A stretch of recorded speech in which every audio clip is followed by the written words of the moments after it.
Аксессуары для геймеров в Медиамаркт. Программируемая мышь Logitech и игровая мембранная клавиатура Logitech. Медиамаркт. Давай, сердцем выбирай! Вова, привет! Мы подготовили для тебя вопросы от фанатов, собирали их в группе ВП, и сейчас я тебе их задам. Готов отвечать? А если я скажу нет? У тебя нет вариантов. Поехали? Поехали. Вопрос первый, очень странный и интересный. Вы, когда играете на турнирах, есть какие-то у вас определенные любимые места в кабинке на сцене? Кто-то как-то сидит специально вот на одном и том же месте или нет? Ну, мы специально для нас сделали рассадку по местам. Наверное, так получилось, при которой нам удобно сидеть. И теперь ее придерживаемся. Ты всегда сидишь между кем и кем? Между Пашей и Лилом. А с кем из команды ты сдружился больше всего за время, вот пока вы играете вместе? Ну, наверное, со всеми одинаково. Но если кого-то выделить, то, наверное, с Пашей, просто потому что иногда так получается, что мы живем в одном номере. Почти всегда так получается. Паша как раз нам сказал, что он с тобой живет и общается, потому что с тобой есть о чем поговорить. Поэтому вы с ним хорошо общаетесь, оказывается. Расскажи, пожалуйста, о своих первых играх в качестве профессионального игрока. Может быть, в какой-то команде было, на каких турнирах это было? Вот первые твои шаги на про-сцене. Довольно сложно вспомнить. Наверное, это было в Team Ask против MIM команды Meteor Makers. Уже точно не помню, что там было и когда и как. Так что, извините, просто это могу вспомнить. Ну, а сколько лет назад это было примерно? Я не знаю, 3,5 года назад. Как на твою жизнь повлияла карьера киберспортсмена? Что изменилось? Мы постоянно катаемся по миру, на турнирах, на буткемпах. Поэтому, естественно, я дома бываю очень редко в последнее время. Там, за последние 6 месяцев я был всего там месяц из 6. В общем, да, в принципе, и все. Только это отличает от дотера, ну и то, что мы играем постоянно, сидим за компьютером, от нормального человека. У меня сейчас еще один вопрос от себя назрел. Я просто на днях буквально столкнулась с таким обсуждением о том, что профессиональный дотер, когда выходит на сцену на турнире, думает о том, что сейчас я срублю миллион. И вот только это им движет. Развей, пожалуйста, эту мысль. Мне кажется, это же совершенно неправда, это вранье, и на самом деле все по-другому происходит. Что на самом деле вы думаете, когда вы выходите на сцену? Ну, как сказать, думаете? Думаю, потому что каждый человек по-разному. Я не знаю, что там, какой игрок думает, когда выходит. Я думаю лично о том, как бы победить, и как бы было бы круто, если бы я выиграл. Деньги, ну, естественно, они придают значение твоей игре, потому что все мы играем для того, чтобы победить, а деньги это уже, ну, просто приз, для чего мы, в принципе, там играем иногда. Ну, как бы сказать, деньги на второй план отходят всегда. По сравнению с тем, ты не думаешь о деньгах в игре. Думаешь, сейчас добью крипа и за это получу $1 миллион. Нет, конечно же. Думаешь, добью крипа, там, туда-сюда, а потом выиграем. Круто, команда, победа. Жалко, не выиграли. Еще выиграете, все будет хорошо. Фраза или цитата, которая тебя мотивирует? Может быть, какое-то высказывание известное или твое личное, какой-то девиз по жизни?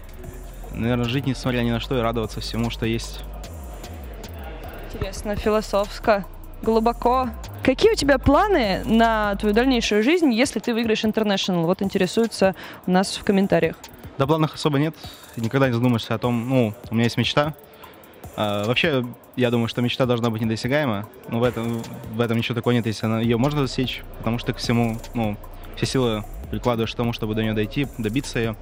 А если я выиграю, тогда уже посмотрим. Я об этом не задумываюсь. Может, даже продолжу играть, я еще не знаю. Может, закончу карьеру и начну там чем-то другим заниматься. Кто знает. Еще один вопрос.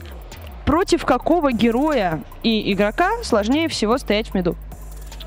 Сложный вопрос, потому что на него нет такого конкретного ответа. Таких героев и игроков нет. Скорее всего, это зависит от сетапа наших героев против противника. От комбинации. Можно так сказать. Почему твой скилл так поднялся именно в этом составе, в составе Virtus.pro? Да я всегда играл примерно на одном и том же уровне, на самом деле.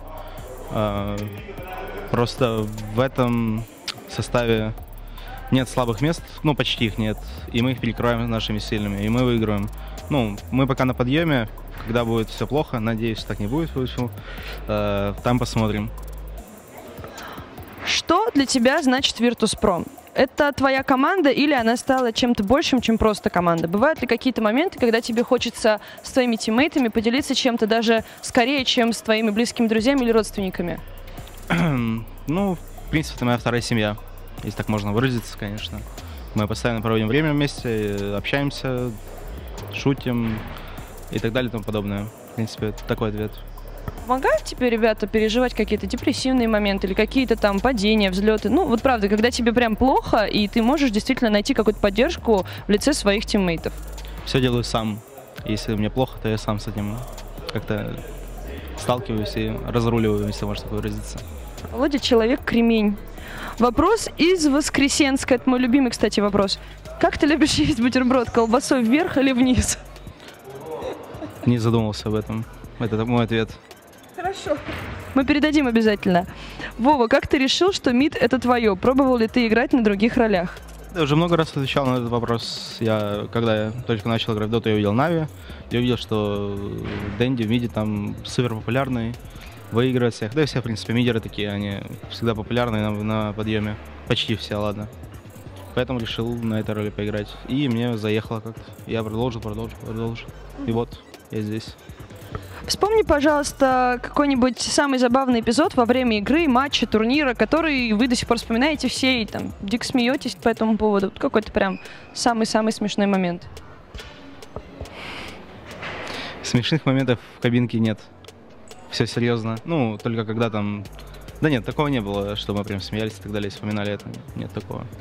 А какая книга или какое событие повлияло на тебя, на твое становление и как не тильтовать в важных играх? Это вот все один вопрос. Книга «Ремарк 3 товарища». Очень хорошая книга, я прочитал год назад примерно уже.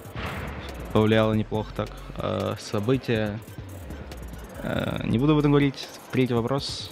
Что помогает? Что помогает не тильтовать на важных играх? Я никогда не тильтую. Только на КВшках. Официальное заявление: Владимир Миненко никогда не тильтует. Сколько в среднем уходит времени на отработку той или иной стратегии? Всегда по-разному. Бывают стратегии, которые мы играли против IG в полуфинале Бостон Мейджора. Там мы ее тренировали всего 3 раза и поняли, что это суперсильная стратегия, которая сработает один раз на турнире, но она сработает 100 из 100. Другие стратегии могут оттачиваться там от 10 до 20 игр и больше. И заключительный вопрос, светлый, оптимистичный. Какая мечта была у тебя в детстве и сбылась ли она? Много слишком всего было в детстве, всего не вспомнить. Нет, не сбылась, наверное. Ну а мечтал ли ты оказаться на про-сцене, может быть, в детстве? Ладно, это сбылось. Я не мечтал, я просто думал о том, что я смогу это сделать. Это не было мечтой. Спасибо тебе, Вова. Я думаю, что фанаты... Ты вот это хотел показать? А что с пальцем у тебя? С пальцем? Да, порезал сегодня с утра. А так кожу прям сдер этой бритвой нечаянно. Вова, не болей. Иди готовься уже скорее к следующим играм. Заживай твой палец. Враги, чтобы больше не атаковали игровую руку. Вот. И успехов вам дальше в групповом этапе. Спасибо тебе за ответы. Go, ВП!